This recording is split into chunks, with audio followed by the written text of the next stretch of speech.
The champagne flute sparkled, and someone was playing a grand piano in the corner, but all I could hear were clipped laughs and brittle compliments wrapped in judgment. My name's Olivia Taylor. I'm 34, and I live in Boston, though nobody at this reunion really cares where I'm from unless it sounds expensive. The last time I showed up to one of these things, I ended up crying in a hotel bathroom while my cousin's wife told someone I had the personality of a napkin. So yeah, expectations were low. I was standing by the French doors pretending to be fascinated by the view of the golf course when I heard it, the sharp, sweet voice of Aunt Marlene, slicing through the hum of conversation like a carving knife. "Olivia, darling," she drawled, air-kissing the air near my cheek. "Still with that little assistant job, are you?" There it was. Right on cue. "I'm an administrative assistant," I said evenly, knowing she wouldn't hear a word past assistant. "At a small consulting firm." "Of course." She smiled like I'd said I cleaned toilets. "Well, someone has to keep the coffee hot, right?" I smiled back, tight-lipped. It took everything in me not to laugh. If only she knew. She turned to the couple beside her, probably some second cousins I couldn't name if my life depended on it. "She's such a loyal girl," she added, like I was a Labrador. "Never too ambitious. That's refreshing these days." And just like that, I was dismissed. Relegated to the category of sweet but unimpressive. The family's ornamental houseplant. "Olivia," Nathan boomed, striding over like he was running for office. My cousin, newly made partner at the family law firm and already full of himself. "You look great. Still doing that admin stuff?" "I am," I said. "You know," he leaned in, smiling like he was about to change my life, "there's a place for you at the firm. Maybe front desk? Or better yet, you could help me with my scheduling. Keep things organized." "That's generous," I said flatly. "Hey, we look out for our own," he winked. "Better to have a real job than, you know, pushing papers in some tiny firm no one's heard of." I could have told him right then.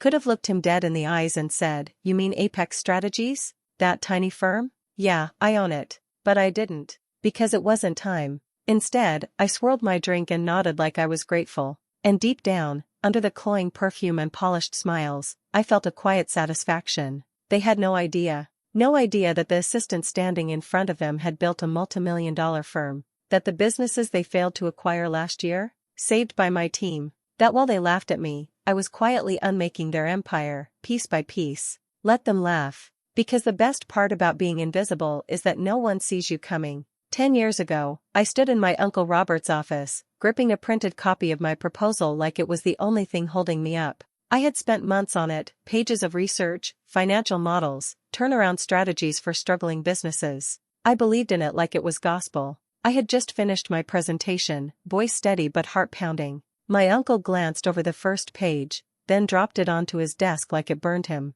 "You've got some ideas, I'll give you that," he said, leaning back in his leather chair. "But it's not how we do things." I blinked. "I know it's different from the firm's usual model, but that's why it could work." "Olivia," he cut in, smiling like he was being patient, "you're young.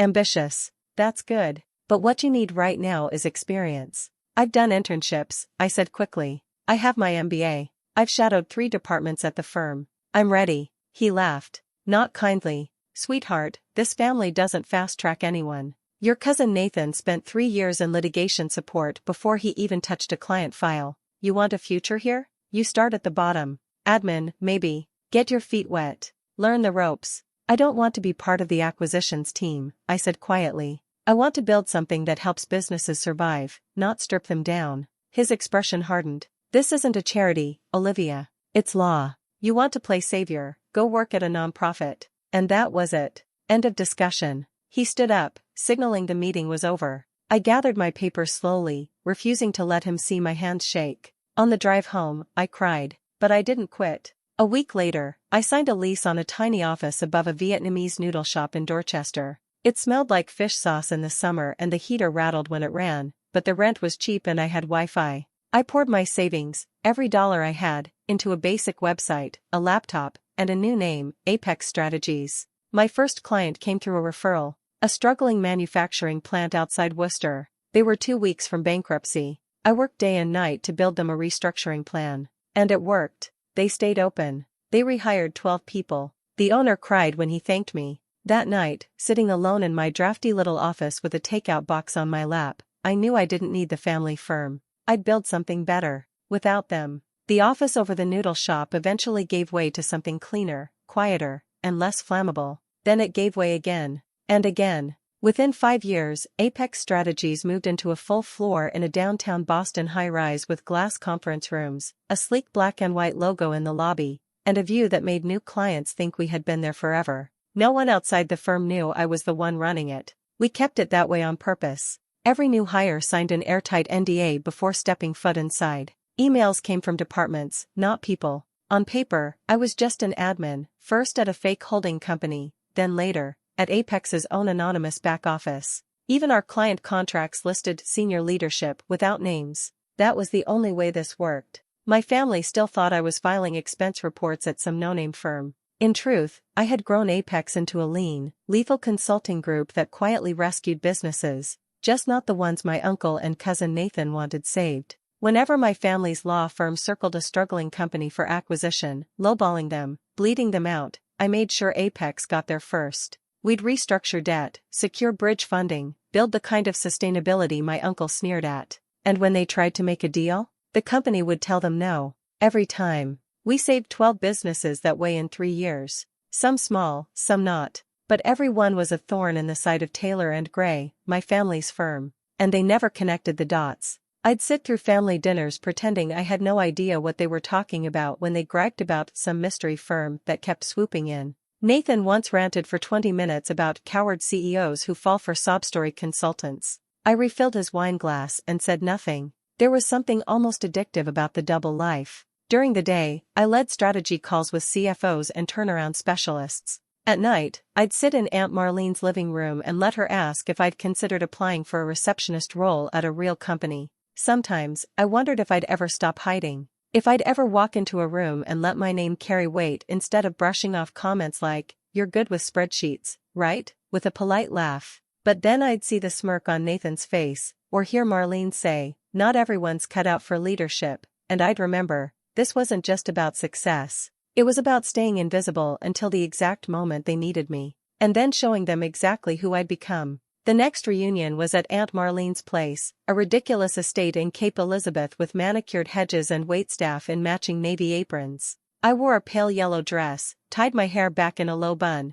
and reminded myself, smile, nod, disappear. As usual, I parked at the far end of the driveway, away from the luxury imports lined up like showroom models. I passed 2 cousins talking about their latest investment properties. Nobody asked how I was. Inside, the champagne flowed early. Nathan held court near the fireplace, tossing around names of people I knew he'd never met. He had grown into his role as the next patriarch in training, and the family lapped it up. I found my usual corner by the window and sipped sparkling water, counting the minutes. Then she came. Aunt Marlene, pearls tied around her neck, lips pressed in that familiar smile that always meant something sour was coming. "Olivia," she said brightly, "still doing your little desk job?" "Still." I smiled, the same polite one I always gave her. "Still at it. You know, we worry about you," she said, voice lowered like she was being generous. "You could have done so much more, if you'd just stuck with the family firm. There's still time. Nathan could probably get you in somewhere decent."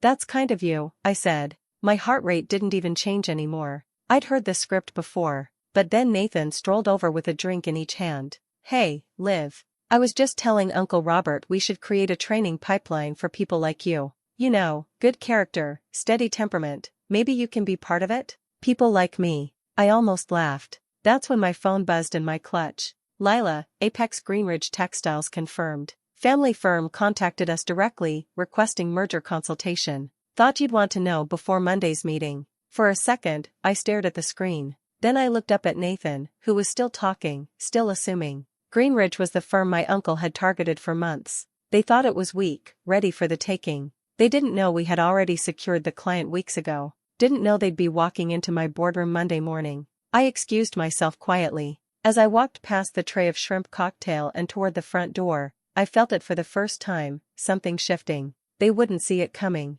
But I did. And I was already planning how to greet them. Monday morning came cool and gray, the Boston skyline cloaked in low clouds. I stood in front of the full-length mirror in my office, smoothing down the front of my navy pantsuit. No more soft cardigans or neutral dresses. No more blending in. This was the day. Lila knocked once and stepped in. "They're here," she said, her voice calm but sharp with anticipation. "Uncle Robert, Nathan, Anne, Aunt Marlene. I arched an eyebrow. She came? Lila nodded. Dressed like she's expecting a fundraiser, not a merger meeting. They asked to speak with the CEO directly. Perfect. Thanks, I said, taking one last glance in the mirror. Time to make an entrance. The walk down the hall felt different. Every step echoed with quiet power. My heels clicked against the polished floors, the Apex logo catching the light as I passed the glass doors into the main conference room. They were seated at the far end of the table, Uncle Robert with his arms folded, Nathan tapping his pen like he was bored already,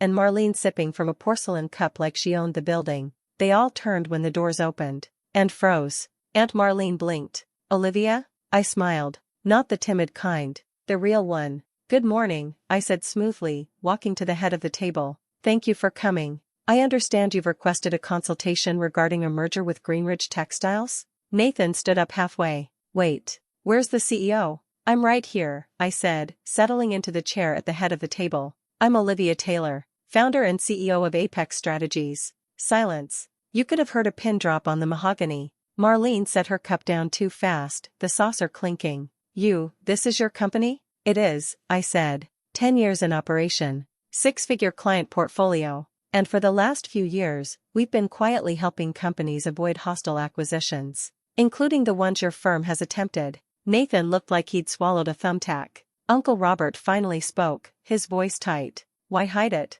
I leaned forward. Because you never would have listened. You dismissed me as soon as I said I wanted to do something different. So I built it without you. Nathan tried to laugh. You really expect us to believe you've been running this firm, while pretending to be a secretary? I met his gaze head on. I don't care what you believe. What matters is this. If you want to work with Greenridge, you go through Apex. Which means you go through me. Marlene opened her mouth, but I beat her to it. And just to be clear, I added, glancing at Lila, I won't be fetching coffee today. But you're welcome to help yourself. Their silence said everything. For once, they weren't the ones holding the power. I was. And I intended to keep it that way. Nathan leaned back in his chair like he thought posture could undo the past 10 minutes. Look, he said with a too smooth grin, we've clearly underestimated you. This whole Apex thing, good for you. But let's be realistic. We have more resources. More legacy. We're offering Greenridge long-term security. I slid the folder in front of me open without a word and began passing out documents, clean, concise, devastating.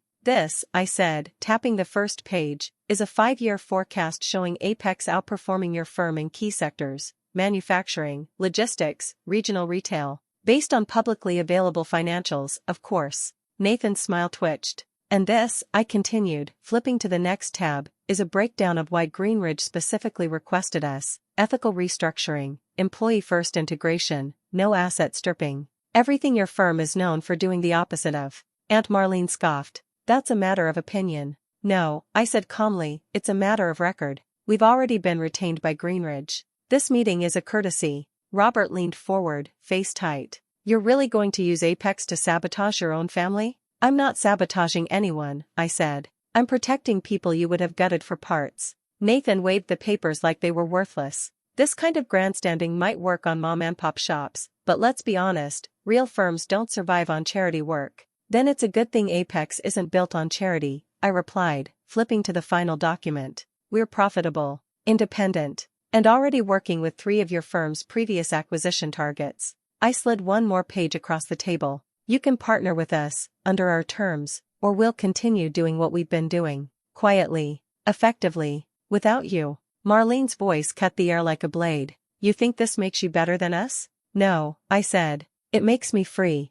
For the first time in my life, I watched them sit in silence. No comebacks. No smug grins. Just confusion, disbelief, and fear. They had never once considered I could outgrow them, outmaneuver them. Now, they had to negotiate with the woman they used to call just an assistant. I stood, gathering my notes. You can leave the paperwork with my assistant. We'll expect your decision by Friday. If not, we'll take it as a decline. Nathan stood too, fists clenched, but said nothing. As I walked out of the room, I didn't look back. Let them sit there and stew. They wanted a deal. Now they had to go through me to get it. The messages started pouring in that night. First, an email from Nathan, long-winded, suddenly respectful. We were caught off guard today, Olivia. Let's put family first and work something out privately. Then a voicemail from Aunt Marlene, her voice sticky sweet like syrup over nails. Dear, we may have underestimated your ambitions, but we're all on the same side, aren't we? And then came the texts. From cousins I hadn't spoken to in years.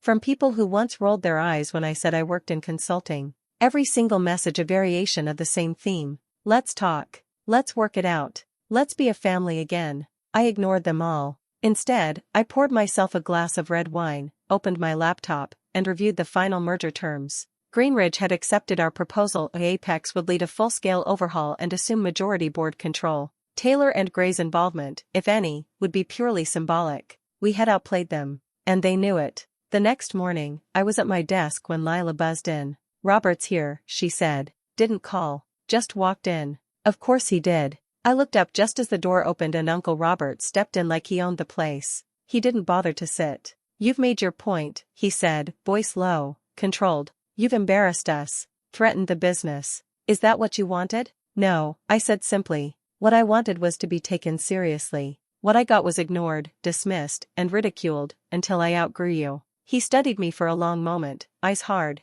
"You think you've won something?" "I know I have," I replied. "Apex will rebuild Greenridge with integrity." "That's not a victory. That's a start." Robert's mouth twitched like he wanted to argue, but he couldn't. "Not with the numbers. Not with the facts. And if you're here to lecture me about loyalty," I added, "don't bother. Loyalty isn't owed to people who never showed it in return." His eyes narrowed. "You're going to regret this." I stood up, slow and calm. "No, Uncle. You are." He opened his mouth, then closed it again. After a long beat, he turned and walked out without another word. Later that afternoon, our PR team released a press statement. Apex Strategies finalizes merger with Greenridge Textiles, assumes strategic control. My name was listed at the top, Olivia Taylor, CEO. The phone didn't stop ringing after that. Former classmates, industry contacts, even journalists. But the one call that caught me off guard was from the Boston Business Journal. They wanted to run a feature, "The Secret CEO Who Built an Empire from the Shadows."